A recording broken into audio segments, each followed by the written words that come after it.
Credit spreads are widening. Consumer staples are outperforming discretionary. Emerging market currencies are falling off a cliff. The dollar's absolutely ripping. Interest rates are ripping. Treasury bonds are getting killed. I mean, I can keep going, but this is an hour show. So, like I said, if it was just one thing, I understand that, but it's not just one divergence. It's all the divergences. I guess we're starting. Welcome, everybody. Trends with Friends. We've got Phil Hoodie Perlman. We've got Hoodie and the Blowfish, and we've got Cuban Missile Crisis, JC Peretz. You have Howie Town Linson. I don't have a nickname. Have you guys given me a nickname? Dude, we call you so much shit. We call you a lot of things when you're not around. Yeah. This is a family show, Howard. We can't get into that right now. But I do it right to your face, Howard. So. Okay, let's hear it, Jim. What is my nickname? I haven't come up with one. It's too early, man. I was until like 2 Welcome. Last night. All right, everybody. Welcome to Trends with Friends. Jim O'Shaughnessy has joined us. Phil, can you just contain yourself? Harry Howie. I think that's a pretty good one. It's alliterative. It's accurate. A little hairy. Here's the thing about Harry Howie. I do 6 or 7 hours a day of grooming to not be Harry Howie. That's right. Phil, he is a manscaper. He's a manscaper. But it just comes back. Two plugs early in the show. He's like the Wolfman. It's like a Wolfman.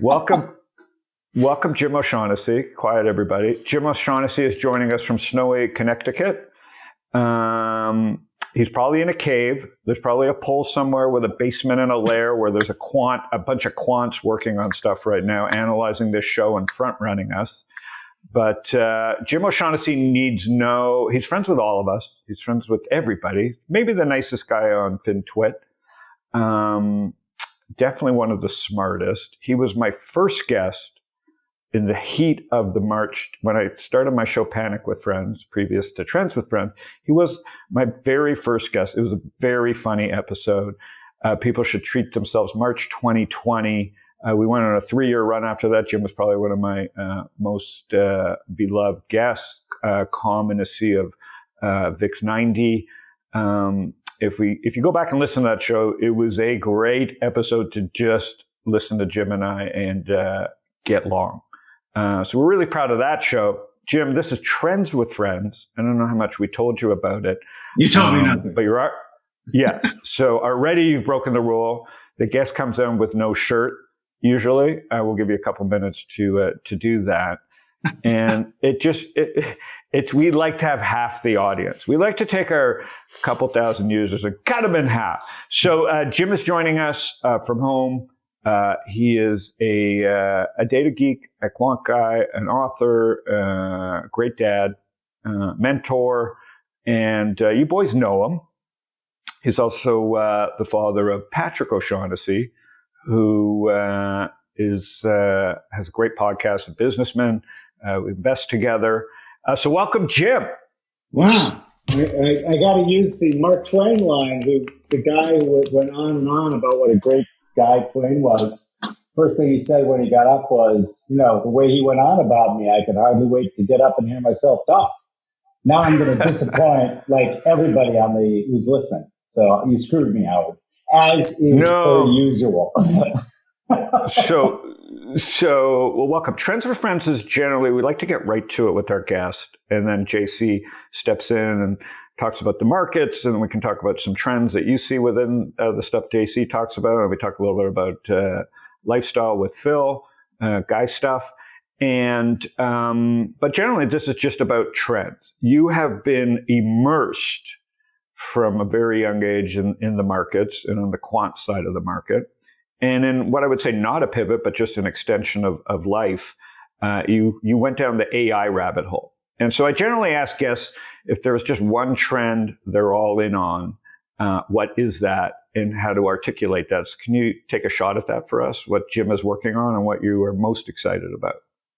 Sure. I don't know that I'm all in on AI. We have other investments as well. We've shifted our focus to seed stage and early stage venture investing. We've been doing that since 2006, so it's nothing new for us.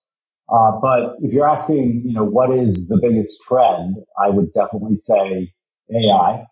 AI is an omnidirectional technology that will affect every aspect of business, every aspect of life. And a lot of people, to my amazement, have yet to kind of embrace it. The number of people that I've spoken to are really switched on people, for example, and yet they haven't even played with OpenAI's ChatGPT, which kind of shocks me. It's pretty amazing what it can do right now, and I think we're just in the early innings. So that would be the one that I would say you want to pay attention to. And as it applies to markets, how are you thinking about it? So I became interested when they still called it machine learning in AI because I kind of felt that we quants had reached the top of the mountain, so to speak. All of our data sets are very, very similar. The dirty little secret among quants is that if you really strip back all of the bells and whistles, our models look very, very similar. And they look very, very similar because we're all basically using the same data set, which is the CompuStat and the CRISP data from the University of Chicago. And so I thought, wow, I think that maybe machine learning might be the next hill to climb in quantitative analysis. So I expect that we'll see a lot of new players, as it were, coming into the market and bursting onto the scene. And my guess is that they will be AI driven models. It's a brand new, and it's a blue sky right now. The research is being done, of course, but haven't yet seen anyone pop their head up with incredible results. I have looked at several long short funds that are AI driven. They have really great track records, but they're short. So we got to wait to see, extreme situations, how they do in those types of environments. But that's. I think we're going to see a lot of changes in market behavior, investment theses, et cetera, driven by AI. Well, that's what we've been talking about endlessly here on Trends with Friends. It shows up in the bull market, which, JC, we're going to take it to you in a minute. I think we have the charts queued up, Jordan and team. So JC, that brings it to you. Last week you were short balls deep, I believe, is the proper I was nomenclature. watching Curb Your Enthusiasm, and JB Smooth said Larry had long balls. I like you, have short balls. I sometimes have to just check if they're still there when I go to the bathroom.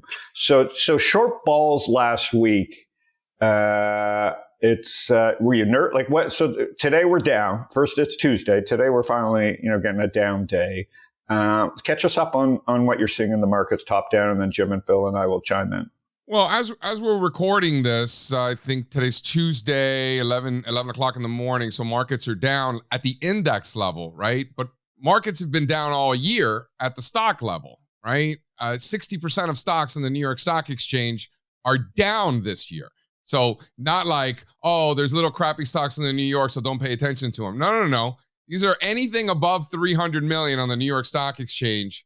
60% of them are down. Half the S&P 500 is down for the year. When you look at there you go. So when you look at the percentage of stocks above their 50-day moving average, it's making 3-month lows today. Percentage of stocks above their 200-day moving average, it's making new multi-month lows, today, last week, right? And there's nothing fancy about 50 or 200-day. Jim can probably attest to this.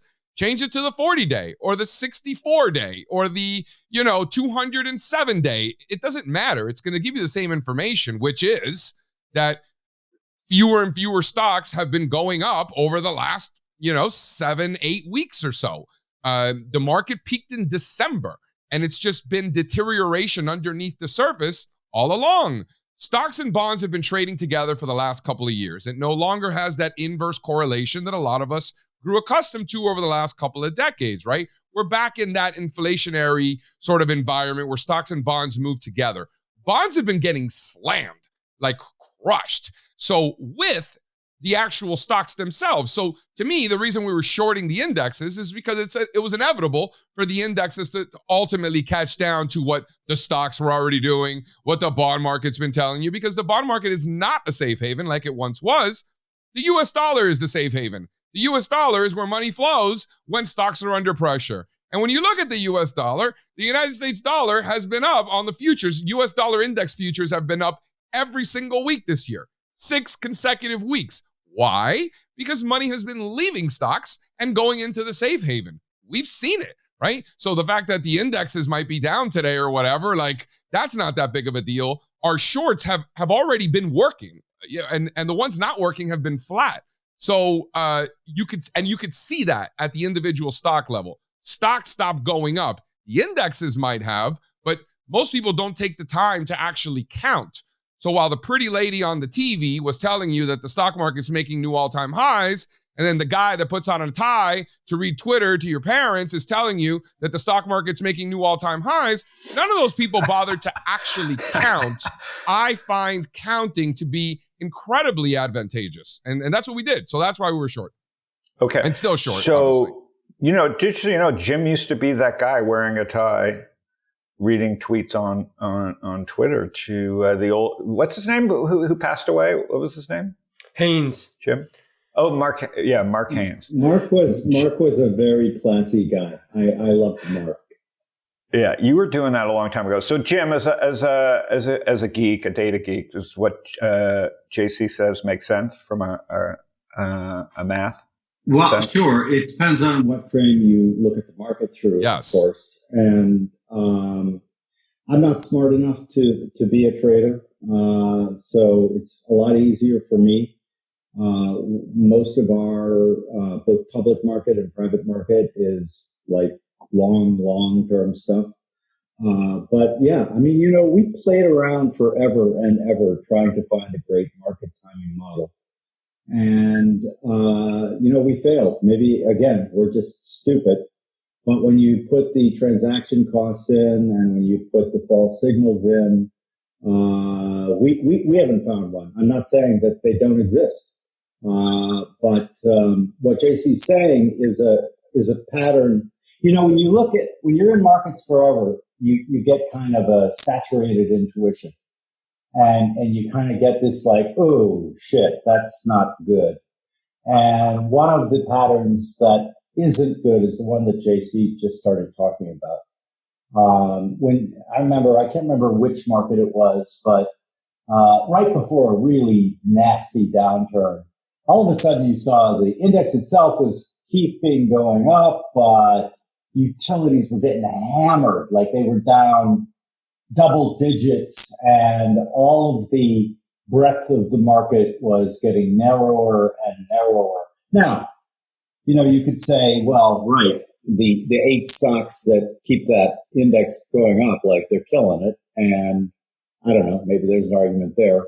But this is more academic interest for me than anything else, because we don't trade in short-term markets. Hey, so I have a question for you, Jim, about that. Just a quick question. So you use this term saturated intuition, which I love. It's like experience. You've seen something over and over again, even if it's at an implicit level, like 1,000 times, and somewhere inside you, it's just been wired. The connections are there so that you're getting it and understanding it. And you're talking about it in terms of market signals, public markets. But earlier in our conversation, you were talking about sort of this, AI or machine learning and the omnidirectional implications of it, which I love that term too, dropping these great terms. I'm wondering if you're also getting sort of this implicit, intuitive feelings about where AI is going, any patterns that you're seeing there that you're recognizing, and sort of the scale of, the scale implications of it? So, yeah, I think what you're going to see is a consolidation in AI. You're going to see the big players continually try to get regulatory capture so that they can do away with those pesky competitors. I don't think that it's actually going to work, and I think what you'll see is there will be emerging several commercially really, really great AI systems, and then you will see OpenAI dominate that. Probably he's trying to raise $7 trillion, which I kind of find funny. But open source AI, kind of like the internet. Right? You guys remember when the Linux and Unix and all of that battle was going on, and Steve Ballmer was calling open source software communism and anti-competitive. And, like, remember how he got in? I loved him because he was always all in, man. It was like sweating and it's communism, it's awful. And, open source software drives the internet. And I suspect that we will see similar things happening with AI. That does not preclude the big companies from doing super, super well because, they'll have really slick APIs. I use them, and I'm chairman of an open source AI company. So there's room for both. And I also think that I'm bearish on all of the calls of, we're going to achieve AGI, which is sentient intelligence, digital intelligence, like next year. I don't think that's right. I think pay attention to what really super smart guys like David Deutsch and others say. One of the better examples was given to me by Rupert Sheldrake, who's a controversial and yet really interesting scientist. And he's like, listen, the machines that we're programming right now are deterministically programmed. He goes, would you like to use a word processor where every ninth time or randomly, every time you hit an A, you got an R? He goes, that wouldn't work so well. He thinks that the shot at AGI, which is sentient AI, isn't really possible until we get to quantum computers, which are based on probabilities rather than a deterministic mindset. But that will not stop the scaling of just the good old-fashioned intelligence amplification system that AI really is. You're going to see AI agents everywhere, and they're going to get smarter and smarter. And I think that for the most part, they're going to be amazingly helpful tools. Yeah, I was, as being back in charge of Stocktwits and having JC and Phil chat with me about it, and Matt from World Quant and Third Point as my partner is talking about our message box. The same thing with any message box, right? That is a prompt space. And again, I'm not a tech person. I know JC hates when I say that. I am just a user of these fun things. They're toys, right? I'm more on the Chris Dixon thing without the Chris Dixon brain, which is like, I'll strap on those glasses if Jim O'Shaughnessy and Mike Parekh and Om Malik say it's worth it, because they literally understand what's going on behind the scenes, right? I have a leap, that filter, no such thing as information, only filter failure. My filter is those three gentlemen, you, Fred, I wrote about this, Michael Parekh, Andy Kessler, and Mike, Malik. You guys have seen cycles. You've dabbled. You've tried things. You recognize things that are great. You'd have to be a blind person, and JC will pull this up. Like if you look at Nividia, but it passed the market cap of China. Okay. The cynic in me says, yeah, that could be the next Cisco. I don't think their customers are as bankrupt as the startups that were throwing money at Cisco. So there's a little bit different. History rhymes, but it won't repeat. Nividia is not Cisco.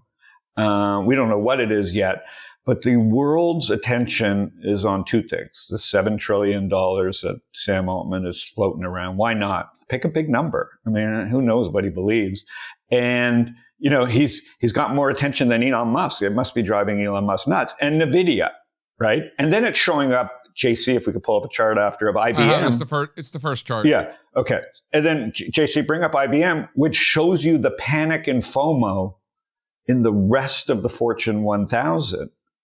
Meaning, throw money at AI, which means hire IBM and Accenture. IBM's at all-time highs. This stuff is bizarre. The markets have a way of showing you this. So, JC, take it away, and then we'll get Phil and Jim to chime in. Yeah, here's that IBM chart. If you guys just want to take a look at it, just to put things in perspective, this goes back to the 80s.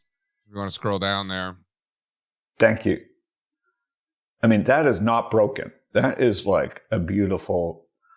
I mean, it may not have been the best stock to own the last 20 years, but there's something going on, and it involves IBM. And part of it may just be, you know, a fake out, meaning IBM may disappear as AI agents take over and everybody does it themselves. But your Fortune 1000 company is kind of like, hey, they're still using Microsoft Office. They can get stuck in these things for 20, 30 years. And it's, you know, it's a question of what IBM does with their stock and this opportunity. But Nividia is the poster child for this. You know, now bigger than Amazon. Okay. You remember how many years we talked about Amazon and Jeff Bezos? Well, goodbye. Now it's Jensen in his leather jacket going around the world talking to Satya, right? Talking to at Dubai Global Leader Summit. It's all over Twitter, wearing his leather jacket and cool shoes. But as the founder, in a really interesting chat, and I believe him, he's saying data is the new gold. Right. And if data is the new gold, and I'm going to believe that, even though I don't fully, and Jim can talk about this a little further, if data is the new gold, it's not just the big guys that will win. You know, it could play out at the New York Times level, the StockTwits level, the Twitter level.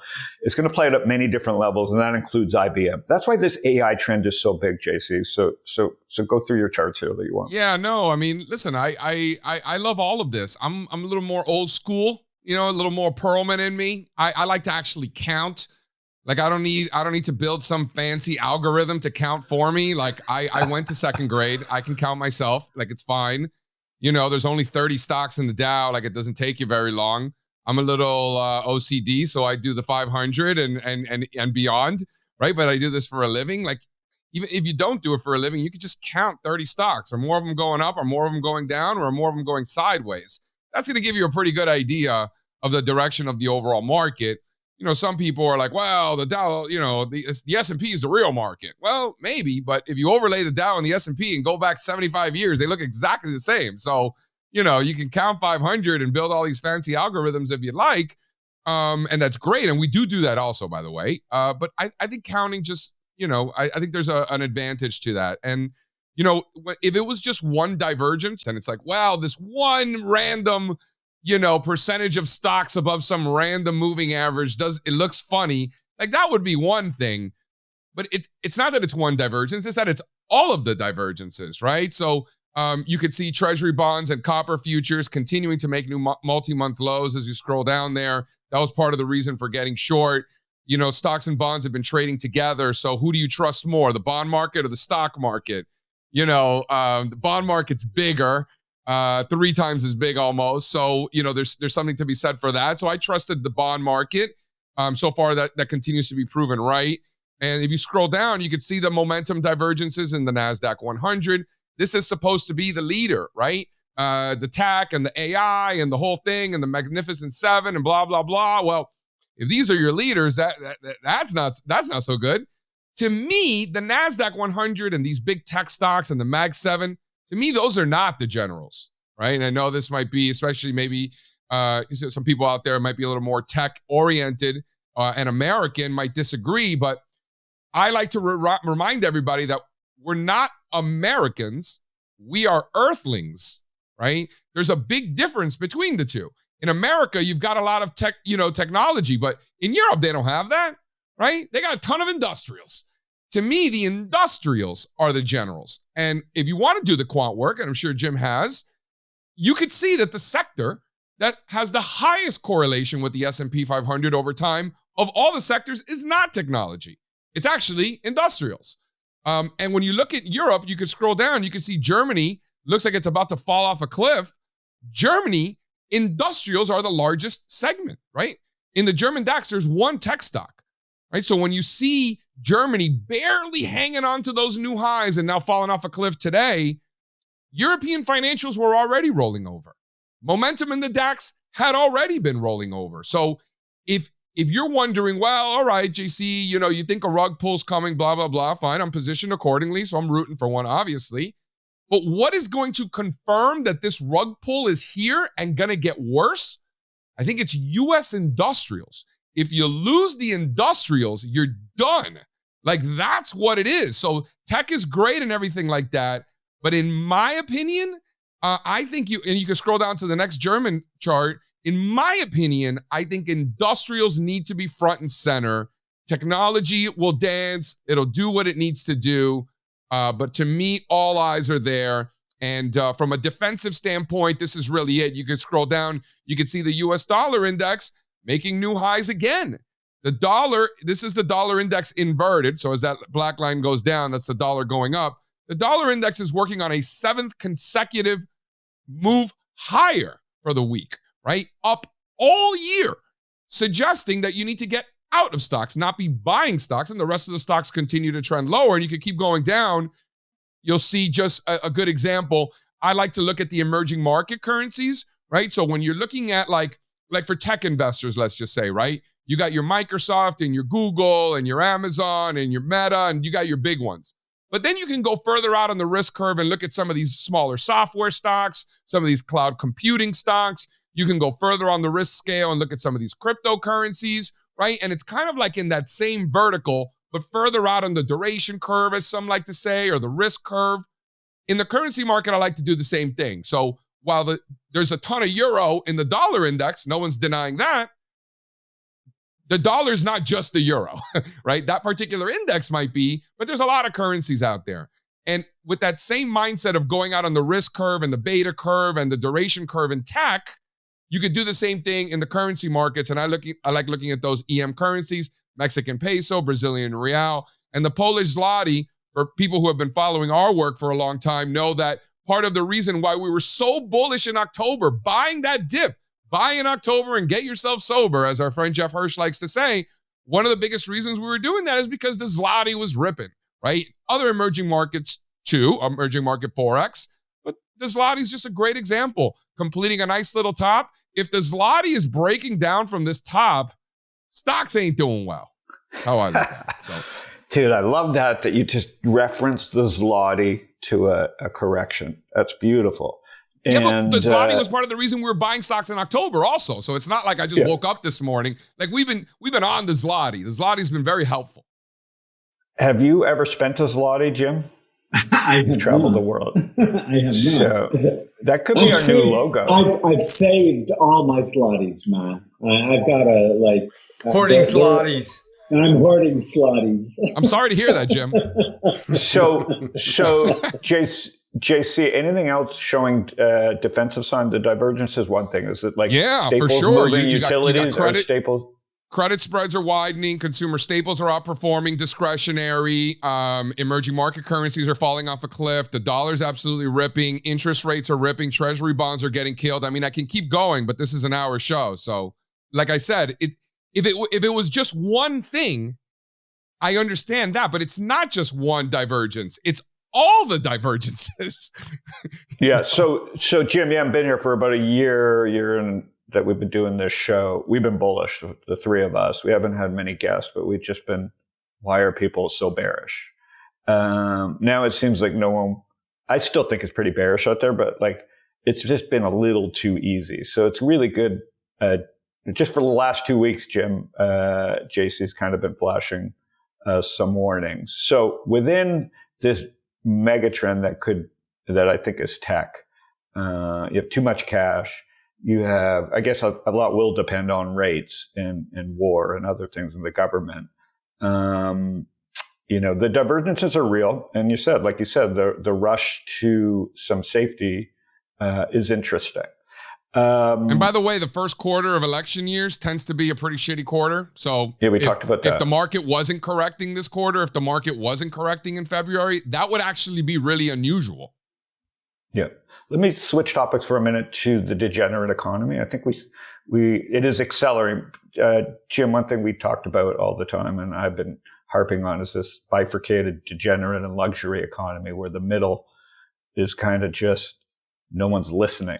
Even on Twitter you see it, it's like Alex Jones, it's far right and far left, and it's us people in the middle. It's up to us to go, what, did I just hear that? Did I just hear that over there? Did I just hear? So the same thing's happening in social that's happened in the economy, right? The people in the middle are looking at themselves going, what the fuck just happened, right? And in the economy, it's playing out in the form of LVMH and DraftKings, right? And LVMH, I hate it being the poster child because I don't shop that stuff, but it's a symbol for luxury. DraftKings has been for a year my poster child of the degenerate economy. And I don't know if we have some numbers, the amount of money spent at Super Bowl. I think there might be another slide here. But look at this. I don't know if it's now $25 billion company that just is spending. There was another tweet I had. Ben Hahn, who's a great thinker, talked about it in his non-subtle way. The silent transformation of capital markets and sports into a reference index for derivative bets is just incredible, and that's playing out with our kids. My kid, and it's going to play out with the Apple Vision Pro, where they can now sit and bet on 12 games at once. And with AI, Jim, I think you'll start seeing, hey, I want to make a 4-team parlay. You'll type in like 2 minutes before NFL starts, I'd like to make a 4-team parlay bet. And I've seen this with a couple of our companies. Tell me, first of all, it's a bad bet. So like kids, like I'm talking about AI, but it's still a bad bet. But show me my best 4-team parlay based on, and like kind of OpenAI, like ChatGPT, it will give you answers, right? So the degeneracy will be accelerated by AI. Any thoughts on that, boys, and what it means? Phil, start with you and then go to Jim. My only take here is that, your only responsibility, those watching this today, the only thing you have to do in this environment is not lose your mind.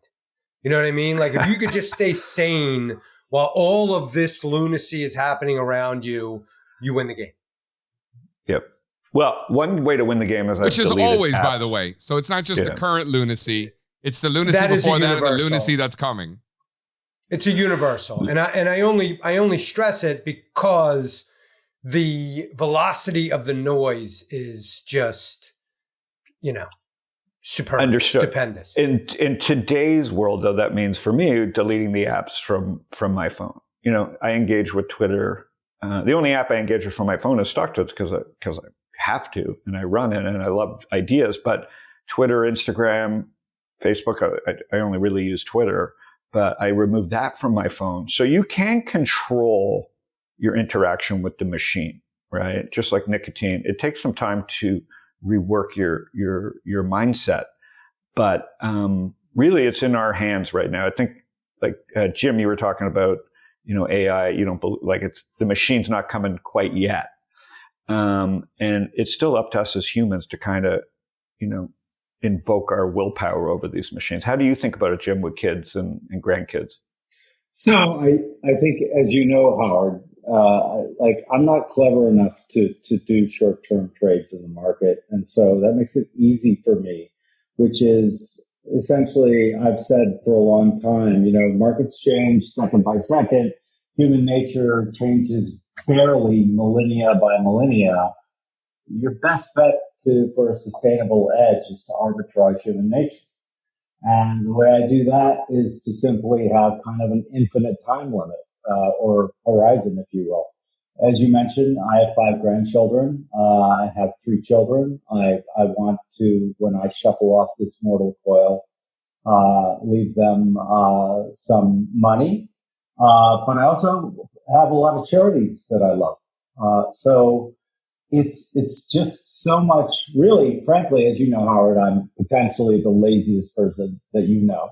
And the way that I like to do it is have an infinite horizon. I'm not going to bet against America.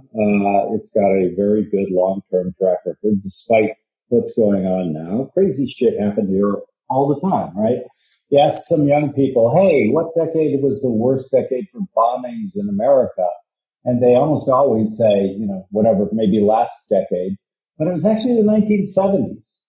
More bombs went off in the United States in the 1970s than at any other time in America's history, save when we were actively at war on these shores. So I think Phil hit it right. I mean, like, for people listening, the easiest trade for you to make, depending on your age, is to have a portfolio allocation that you can live with.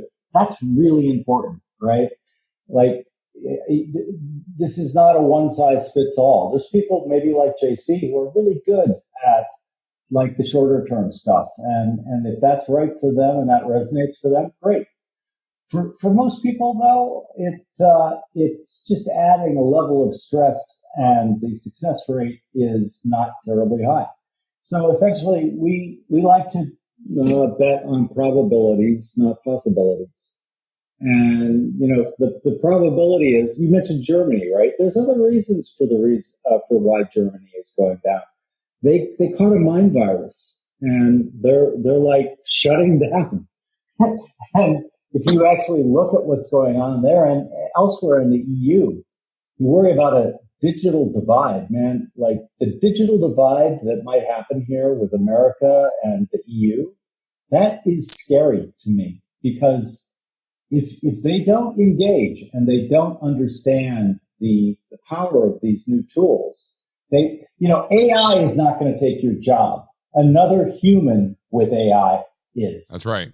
Yeah. And so, there's always something new, right? Like, if you study market history, we've been getting excited by new shit like forever. Newton lost his fortune in the first bubble stock, the South Sea Trading Company. It caused him to say, I can measure the motion of heavenly bodies, but not the madness of men. And if you think about it, it is the madness of men and women that continues to price securities. And again, my way is to take the simplest path here, which is, I'm not smart enough to be able to jump in and out of the market. Here's what I do know. I do know that, like, for a long, long period of time, America, given the structure of the country, which is unique, it has done very, very well. And if we can preserve the rule of law, if we can preserve or fix our immigration system, that's the other thing, man. Like, that's my current soapbox. We still, despite all of our problems, are the destination that the world's most innovative, smartest people want to live and work. And we're telling them, we're saying no, which is insane. They come here, they get their PhDs at some of the finest universities, STEM universities in the world, and then we say, yep, get the fuck out. That's really stupid. No, I was lucky when I came here. I mean, my core question is more around speculation as entertainment. That's a trend, much like AI, that is here to stay. That was my DraftKings. I keep reflecting on that. Not whether it's a short-term thing, whether this is just over, like Ben Hunt says, this is now ingrained. While we weren't looking, while we were arguing about kicking smart people out of the country who wanted to stay here, part of my thinking to ask you and Phil and JC was, but while that was happening, whether we like it or not, what was happening was the ingrainment of speculation as entertainment. And AI will run with that trend, meaning AI will give you what you want, meaning AI, because, you can't gamble until you're 21 in Vegas. So my son can run book, taking his friends' money who aren't 21 to the casino 100 yards to place their bet and get free bets. He's already figured that out, even though, he's not a rocket scientist. The speculation is entertainment. Like, while Germany is making bad decisions, the question is, are we making bad decisions? One bad decision we're making is around immigration. That's obvious. There's not very many people who can't take the argument you just said and if we're really no one else was in the room and you asked them that question, they would say, this is stupid, right? You bring these people in, you train them and send them home. I don't think too many people are going to say that's not stupid. The question I have is, how stupid are we, and how big is this trend where we are ingraining speculation as entertainment, right? And so we'll see. That's why I'm so bullish on that trend. I don't think, as Ben Hunt said, it is now, you turn on the TV, it is like DraftKings sponsors this, FanDuel sponsors that, the Super Bowl, it was women. They're just trying, the machine is onboarding people to this speculative economy. But I think the first thing Jim said, Jim nailed it in the first sentence. He said, it depends on your time frame, right? I forgot, I don't know who said it. Somebody said 99% of arguments on Twitter would end immediately if both parties just acknowledged that they're talking about different time horizons, right? Like, oh, JC, what do you think about Apple? Like in the next hour or like in the next 10 years? Two vastly different time horizons. Also, if everybody had to do it naked. If everybody had to argue on the internet naked, there'd be no fight. Everybody would be so horrified. Well, me and Roman will be flexing. I don't know about Harry Lindsay. Lots of naked emperors out there, Howard.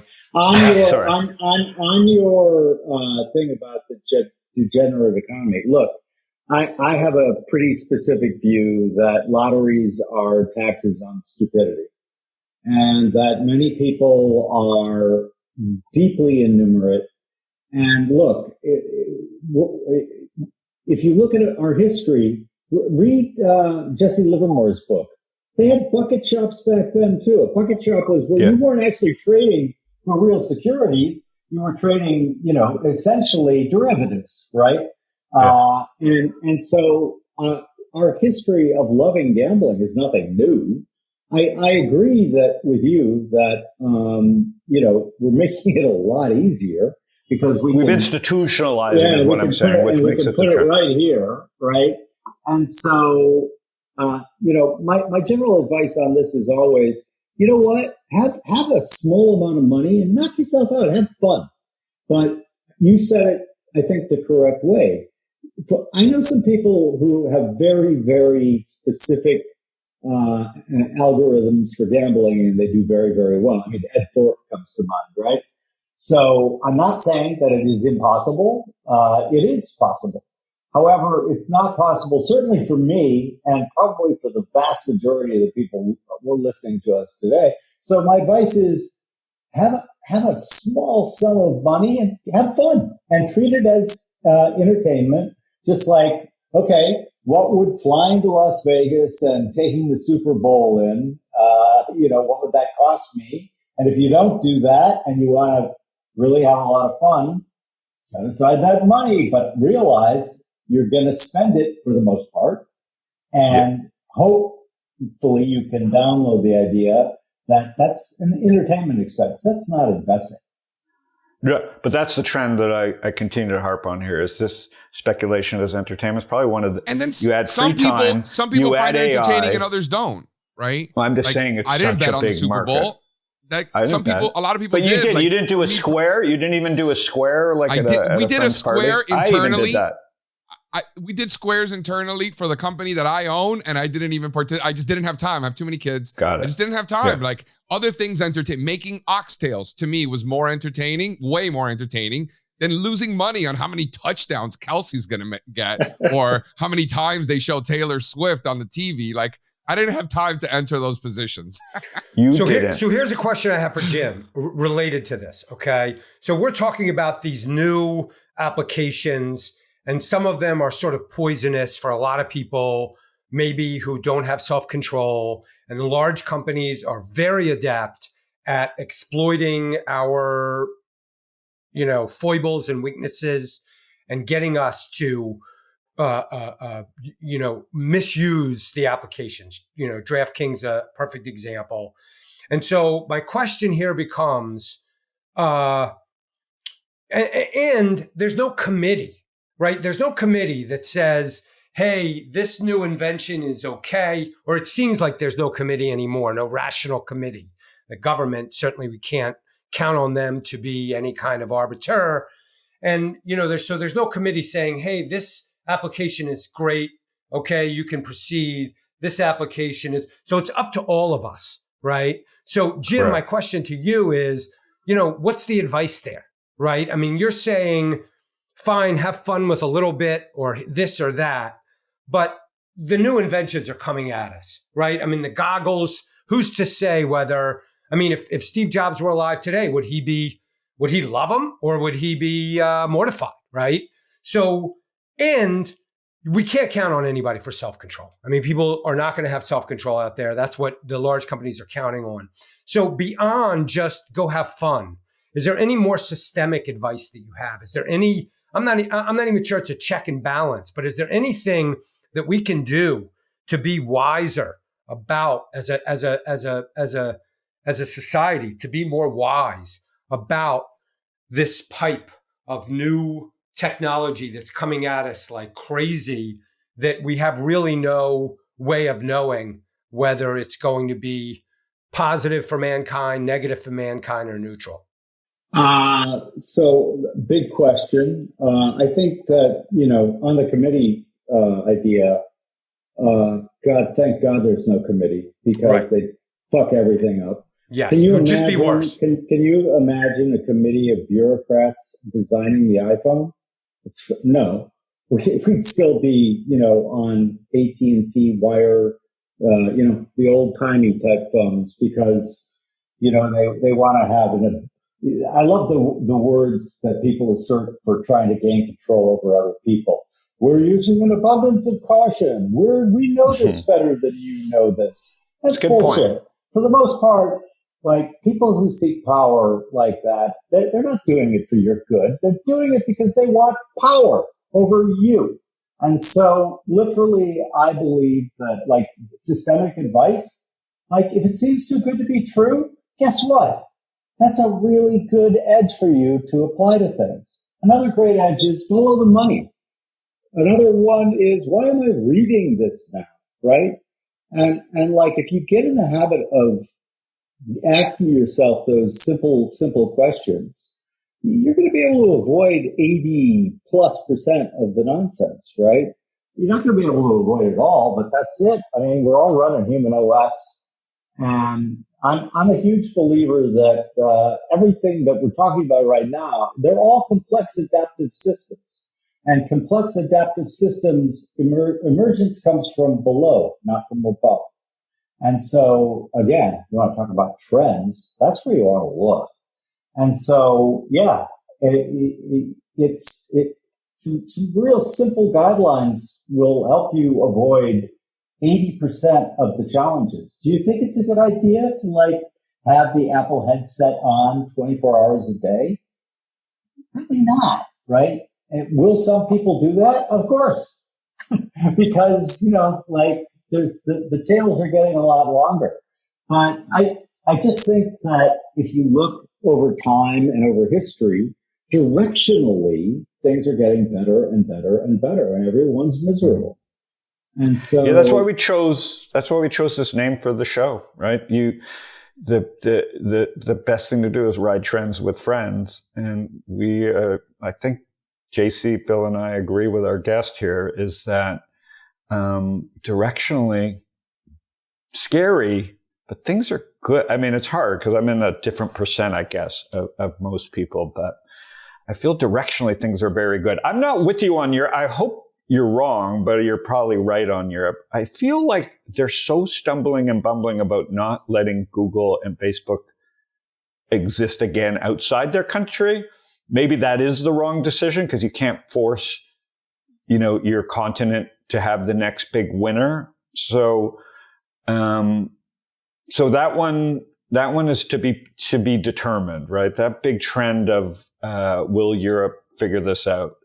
They scare the shit out of me, because when I do watch the news, I just see bumbling and fumbling, but I'm sure them watching us sees the same thing. I do feel though, Jim, it's mostly about, fuck, Google. We can't have another Google and Facebook happening and owning our continent. So I don't know. On that one, that's a big discussion. And maybe there's just too many leaders in Europe with too many different, goals. And that's just the problem. So that is a big issue that you bring up. But here at home, I think we'll see. I think the wealth is here. People want to come here. This is a place to speculate. We've industrialized it to the point now where you can speculate from your goggles or your iPhone, and AI is only going to improve that. So people are just going to have to learn, whether it's vaping or gambling, to manage this stuff. And where I went to with all you guys around, because you have grandkids and Phil and JC have younger kids, is where does a parent step in here? I would like to talk about that quickly before we end. Where does a parent and grandparent step in here? Because this stuff is a freight train. Right. And that was mainly my question. In a degenerate and luxury economy, an economy where you can get vaping and Ozempic and all these things, Vaping. You can put all these things with your kid and they're out there alone talking to their friends. This is like a whole new era for that we have to deal with. So, Phil, do you want to go on that, Jim? Go ahead, Jim. Go ahead. I would just say it's really not, though, Howard. If you look back at all the generations, right? Look at the 1920s, 100 years ago. Why did jazz get so big? Because of its kind of dangerous origins. Each generation wants to assert its own individuality. And if you really want to get people to do a specific thing, have authority figures like their parents and grandparents forbid it and tell them absolutely not. You want to get kids to start smoking cigarettes again? My suggestion would be put a skull and crossbones on the pack. They'll fucking love it. Because they don't want to listen to old man Jim or old man Howie. They want to listen to what's going on with their peers. So benign neglect on a lot of this stuff, I think, is one way to just let them experiment a little. But man, trying to tightly control any generation, and I did this for all generations going backwards in time. It leads to the opposite in most cases. So should you be a good example? Absolutely. I perfectly agree with that. And there are two levels there, and you only got at the second one at the end. But the first one is that you're never going to get anywhere finger wagging, especially if you're not modeling the behavior. And then the second one is really just social learning theory, Albert Bandura 101, and that is be a role model. Like live your life first, how you would love to see your kids live their lives. And then what they're going to do is they're going to discard anything that you tell them to do, and they're going to internalize the things that you actually do over a long period of time. 30 years from now, inside them, there will be that part of them will be, hey, my dad did this over and over again. He ate healthy foods. He went out and went for a jog and he exercised himself. And those are the things they're just going to see. It's a template. It's an internalized template. I love it. JC, anything to add before we hop? Counting is underrated. Counting is definitely small underrated. Data, right? Underrated. Count. Jim's really good at building fancy algorithms and hiring people to build even smarter algorithms, probably. I don't even know. Counting, man. Old school, just go 1, 2, and then after that comes 3, and then 4, and then it just goes on and on and on. It's wild. One thing I would like to point out from a sentiment perspective, 2 things. All of us, of the 4 of us, I would argue, are keen observers of markets and animal spirits and human emotions and whatnot. I just want to talk about the Biden quick over the weekend, tweeting out, and I quote, "Good news for folks as we start the weekend. The stock market going strong is a sign of confidence in America's economy." So this particular gentleman is telling you that the stock market is strong. I don't think this gentleman actually counted. Getting back to my earlier point of counting. What? He's channeling Trump, said the same thing. Whether he is or whether he isn't, if the Trump was tweeting this, then it wouldn't matter that much because he used to tweet about the stock market all the time, right? So it's like the boy who cried wolf. But the Biden, on the other hand, or in this case, Biden's intern, rarely, if ever, tweets about the stock market. And then to make matters, I don't want to say worse, to make matters more extreme, go to the next one. Didn't have this one on my bingo card. I don't know about That's the rest real? of you, but a laser-eyed Biden the night of the Super Bowl, didn't see that one coming. Didn't see that one coming. Not a reason to get long in my experience there. So just wanted to, this is nothing to do with political, because again, if this was the Trump, it wouldn't matter because he would tweet stuff like this all the time, so it didn't matter. But this guy, much different ball game. So just wanted to throw out, any thoughts on that, Pearl Dog? He's tempting fate. This is He's tempting insanity. fate. I don't even know what to make. Like, listen, here's the thing. Pay no attention to this because this is lunacy. This is pure lunacy. So do you think we need to ignore this? Yeah, I would say, I mean, no, you don't ignore it because there's value to you. But like what Jim was saying before, do I need to be looking at this? Because this is just lunacy. I would rather go take a walk or take a jog or, go have a lacrosse catch with my kids than didn't see it coming. Yeah, that's Jim, crazy. Give me. I do want to flesh this out a touch. Jim, give me what you think when you see this. It's non-political. So, Claude Shannon, the founder of information theory, basically said information, you can judge information by what is unexpected. And he gave us an example. For example, in a political speech, there is zero information. So, like, being gaslit by politicians of both parties, that goes back to the founding of this country. Politicians are always, whoever's in power is always going to say, hey, everything's great, man. Everything's great. Vote for me again. So, there's no information here. They're just, the Congress. But Jim, he never talks about the market, yet alone laser eyes. I mean, this is, by the way, the interns were left unsupervised. I think that's kind of funny, actually. I mean, are these things you see near bottoms or are these things you see near tops? That's all. That's a good point. You're reading the sentiment, and I would agree with you, JC. If I were leaning one way, that piles in with the data that you were showing. When you add up all the divergences and all that, and then you got the Biden with the lasers. Whoo. Yeah, and you've been right on the long side for so long. So I'm with you on this. Time to be careful. The second thing, as it's time to be careful in the U.S. Last chart, I think we have it queued up, is the Economist cover with China, and this goes to they're just. Much like Jim was saying about politics, is there to gaslight you.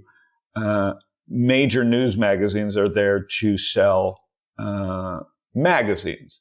But the timing of this, they just have an impeccable, this is all known. If you didn't know that Z had his finger on the stock market all the way down by going after Baba's, founder and just exerting total power, what is the Economist doing by telling this to you now, right? So the question is, the market is already down, 20 years wiped out of going nowhere in China. So I thought this was an interesting, as much as Biden pimping the U.S. stock market, the Economist making fun of Z and China was also at the same time a very interesting timing for this cover. JC, anything there? Because we've been talking about, I don't want to get long China, but they're tempting fate here. My father texted me last week. He doesn't watch any YouTube videos that I do, no Twitter, nothing. So I could say this because we don't lose the data, which is really important. But my father has never once ever asked me about the stock market. This isn't the O'Shaughnessy family where this is what they do. We didn't talk about the market at the dinner table ever. We talked about anything but the market. I didn't get into this until after college. He's asking me about the Chinese stock market via text message. I think it's a sign. Chinese stock market's gone straight up since then. Yeah, I think it's a sign of transparency. I bought a little bit of the FXI just for because it's gotten killed and it's a country. It's not a stock, right? It's a country, and so we've seen it with Brazil. Country eventually. There's going to be there's a cyclical component, and it's just gotten destroyed forever. Everybody told me. I said, "Hey, what do you guys think of this FXI?" Everybody who I asked said, "This is a terrible idea." So I'm just a little bit of money just put it there, and I'm just going to forget about it and wait. And my gut is that, and so that's a good indicator right there of the negative sentiment. Fun Super Bowl week, fun conversation. I thought it was a pretty good game. The luxury trend persists. One more. Ready? Go ahead. I know it's a lot of anecdotal stuff here. Jim's head's I like exploding with all my anecdotal, 'cause- anecdotes here, but this is a good one. So my buddy and his wife crashed at the house on Sunday night for the Super Bowl because they live closer to the city. So Monday morning, I'm doing my normal, my work, looking at my charts and everything, and she trades a little bit. So she's like, JC, what do you think about the market here? What do you do? I'm like, oh, we're shorting stocks, very aggressively, blah, blah, blah. She turns to me, she goes, oh, wow. I thought people stopped doing that. Interesting. Another anecdote. This is yesterday. Listen, like we said, no such thing as information overload, only filter failure. Appreciate, Jim, you swinging by from Connecticut. Hopefully the snowstorm spares you. It's lovely. It's actually quite beautiful. It really is nice to get those seasons. You know what is really good about the season? Seeing them from San Diego on Zoom. And one here, Howard, that's for sure. Yeah, from Harry Howie, from the Cuban Missile Crisis to what do you call him? Hootie and the Blowfish, Perlman, Sexy Phil, and the calm, soothing voice of Jim O'Shaughnessy. You are listening to Trends with Friends. Jim, where do we find you? You have a podcast that's fantastic. Thank you. Where do we quickly find you? Easiest place to find me is on Twitter at JP O'Shaughnessy, or if you want to see what our company is doing, that would be OSV Oscar Sam Victor LLC Larry Charlie. All right. Next time we're going to talk about the media trend. I have my first snug room. The snug room is the mini movie room. Now you can make a snug room for $2,000. Now for $3,000, you can have a snug movie face. You can strap an AMC movie to your face. So the media trend we didn't get into today, but I know you love movies and I love movies, and you're funding stuff and executive producer, and I'm doing that. So that's our next conversation when you have you back second time around. All right, everybody. Phil, have a great week. JC, have a great week. Adios, guys. Jimbo, thanks for joining us. Perlman, when they start calling me a perma bear, that's when we'll be covering, all right? Perfect.